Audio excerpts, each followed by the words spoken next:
I switched up my normal routine this week and wrote my sermon before I met with the high school students and with the young adults. Armed with my research and the points I wanted the high school students to get from today's parable, I headed to Stella's on Wednesday morning this past week. We had breakfast and then began to read. As we read, all the points that I wanted to make popped into my mind, and I just knew I was seeing lights go off in their minds as well. We finished the reading, and there was a pregnant pause. I knew they were getting the points, even without me saying anything, and it was just sinking in. And then one of them turned to me and said, 10 bridesmaids are just too many.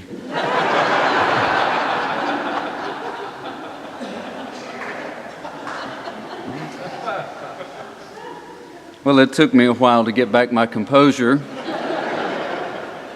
That was one of the funniest things that has happened to me in a long time. And it's also funny because it's true. 10 bridesmaids are too many. But in that exchange, the students at Stella's taught me an element of this parable that I had never before factored in. I think there's an element of levity that should always be brought into these judgment parables. Honestly, I think we're way too serious when we read them. When I read it, I'm afraid I will be one of the ones with no oil, running late, locked out of the party when it starts. I hear some laughter, so you must see yourselves there too. And of course, if you're locked out of the party, it obviously means you're going to hell. The Bible never says that, but for some reason we're conditioned to see it that way. It's party or damnation, nothing in between. It also seems that there is some unknown riddle that those locked out were never made privy to. No one told them they would need extra oil until it was too late, and some had it and others didn't. I love the take on these judgment parables that Robert Farrar Capon offers. And he writes, "Watch, therefore," Jesus says at the end of the parable, "for you know neither the day nor the hour." When all is said and done, when we have scared ourselves silly with the now or never urgency of faith and the once and always finality of judgment, we need to take a deep breath and let it out with a laugh. Because what we are watching for is a party. And that party is not just down the street making up its mind when to come to us. It is already here, hiding in our basement, banging on our steam pipes, and laughing its way up our cellar stairs. The unknown day and hour of its finally bursting into the kitchen and roistering its way through the whole house is not dreadful. It's all a part of the divine lark of grace. He says God is not our mother-in-law coming to see whether her wedding present china has been chipped. God is a funny old uncle with a salami under one arm and a bottle of wine under the other. We do indeed need to watch for God, but only because it would be such a pity to miss all the fun. Isn't that great? And it would be a pity to miss all the fun. I wonder if this parable and its admonition to us to have oil and to stay awake, although staying awake seems to be added as an afterthought, they all slept, but I wonder if it can inform us today. Or is it simply a parable about the return of Christ? In the biblical witness, and in my experience, the guest list at this party is ever increasing and ever broadening. From that first band of believers meeting in Jerusalem to decide if Gentiles could be a part of the church, through to today, the party just keeps getting larger. I wonder if you've heard the story of Bishop William Alexander Gary. There's a building named for him at Sewanee, and I was curious about his name, so I looked him up, and this is what I found. Bishop Gary, in the year 1909, in the second year of his episcopate, Bishop Gary, addressing a meeting of provincial church leaders in Birmingham, Alabama, explained his belief about the breadth and the depth of the Christian community. And here's what he said in 1909. We should strive for unity, not uniformity. Uniformity is mechanical, barren, unfruitful, and unprofitable. Unity is organic, living, and capable of endless growth. If we are to be truly Catholic, universal, as Christ himself is Catholic, then we must have a church broad enough to embrace within its communion every living human soul. Bishop Gary's theology of broadness of the church led him to propose in 1914 the election of an African-American suffragan bishop for South Carolina to be responsible for the ministry to Black Episcopalians and to ensure that all people, regardless of race, were part of the community of Christ in that diocese. The alternative, which unfortunately prevailed, was to separate the African American community into what was called a missionary district for Negroes, an arrangement that continued until after the mid-20th century, when that segment of the Christian community was finally given an equal place in the church. Well, there was a priest who didn't like Bishop Gary's proposal. Some from South Carolina say that he actually drove in from Georgia, but the thought was he was a priest in South Carolina. But regardless, he was deeply troubled that Bishop Gary had proposed the election of an African American bishop in the church.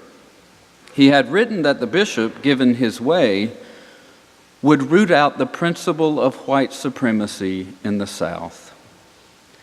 So, overtaken by hatred and perhaps other mental problems, he made an appointment with the bishop in his office at St. Philip's Church, Charleston, and during the meeting pulled out a pistol and shot the bishop.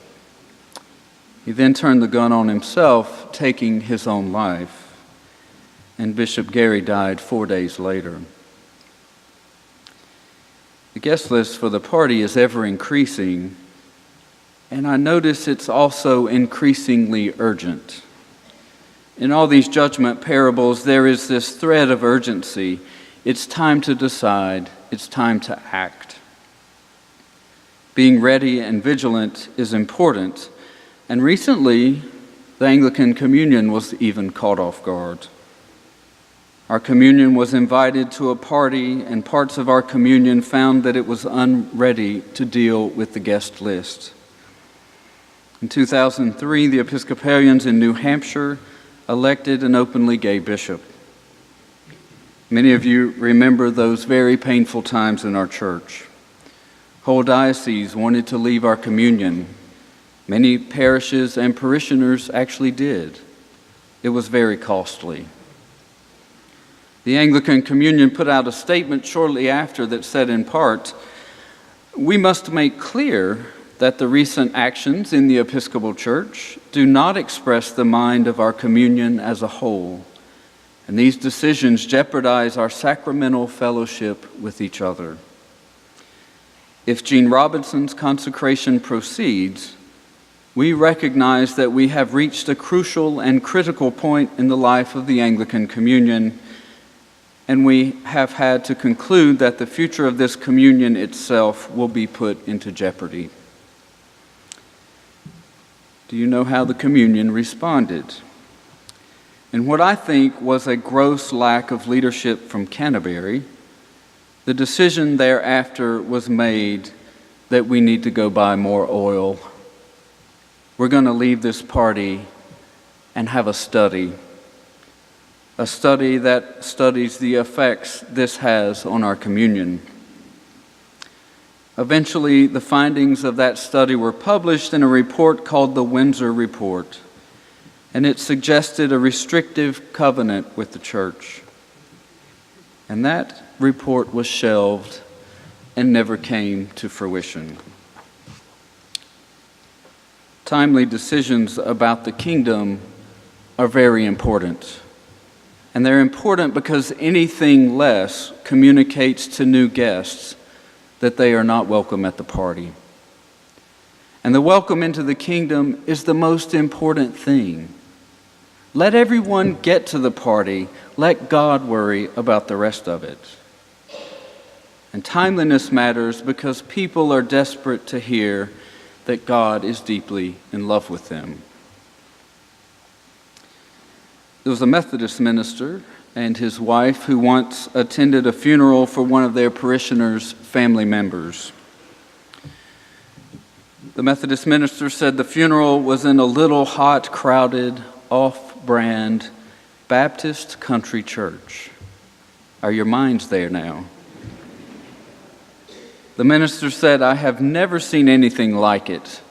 They wheeled the coffin in. The preacher began to preach. He shouted, fumed, and flayed his arms. 'It's too late for Joe,' he screamed. 'He might have wanted to do this or that in life, but it's too late for him now. He's dead, and it's all over. He might have wanted to straighten out his life, but he can't. It's too late. But it ain't too late for you.' People drop dead every day, so why wait? Now is the day for decision. Now is the time to make your life count for something. Give your life to Jesus." The minister said it was the worst thing I had ever heard.